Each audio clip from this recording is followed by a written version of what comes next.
Sa pagpapanatili ng kaayusan sa komunidad, naaresto ang isang 36 anyos na tulak ng droga sa isinagawang operasyon ng Valencia City Police Station sa Barangay Poblacion, Valencia City, Bukidnon.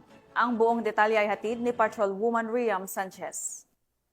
Nasamsam ang tinatayang 69,000 halaga ng shabu sa isinagawang bypass operation ng Valencia City Police Station, katuwang ang RPDU-10, 1003rd Maneuver Company, RMFB-10 at City Anti-Drug Special Unit sa Barangay Poblacion, Valencia City, Bukidnon.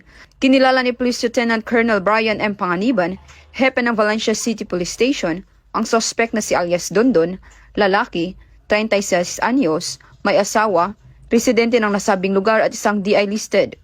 Nakumpiska mula sa suspect ang tinatayang 10 grams ng hinihinalang shabu na may standard drug price na 69,510 pesos at iba pang mga paraphernalia.